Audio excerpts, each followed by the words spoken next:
friends, this is Dr. G. I understand that Mrs. G has been working with you this week on Fractured Fairy Tales. You know, those fairy tales where there's a twist or something different or something new that's been put into the story, and maybe something even modern. Well, I know it's also an exciting time because you've had one or maybe two or even more upcoming mystery readers. Well, today, what I'd like you to think about are some Fractured Fairy Tale features. I'd like you to think about what was different in this version of the story as compared to the original version of the story.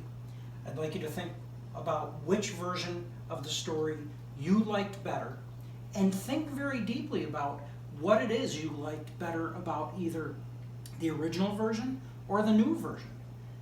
Number 3, we'd like you to write a summary of what happened in the story. Then draw a picture and label it. Label the picture specifically what it is that you've drawn and how it even relates to you or what you like about the story.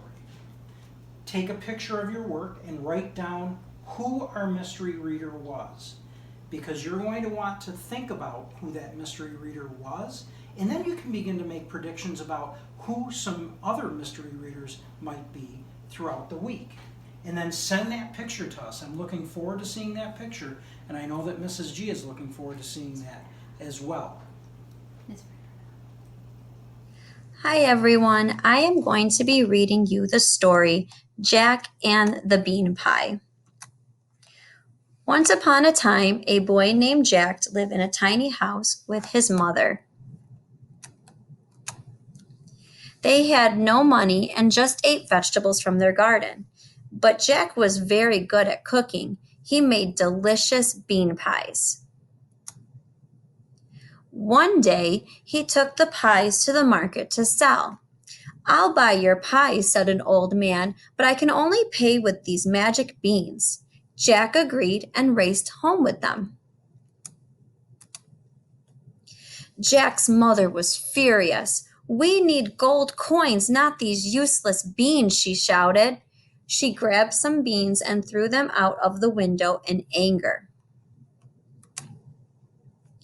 The next day, there was a huge beanstalk in the garden. The beans were magic after all. "I wonder what's at the top," thought Jack. He started to climb up and up into the clouds until he found another world. There were enormous flowers the size of trees. He saw a bee the size of a horse. Then a voice boomed, "Fee, fi, fo, fum." "What's that?" thought Jack. The voice got louder.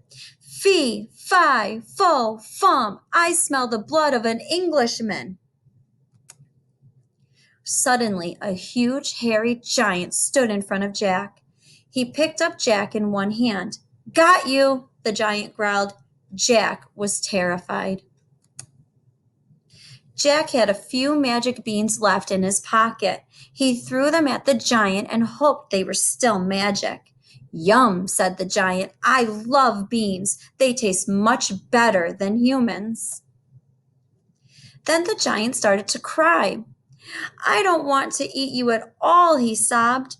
Big tears fell on Jack. "The other giants make me eat people. What can I do?" Jack felt sorry for the giant. "I've got an idea," he said. "I can cook great pies. Let's tell the other giants they are human pies, but really fill them with beans." "Come and get your human pies," shouted Jack. As the giants gobbled up the pies, Jack bravely jumped up.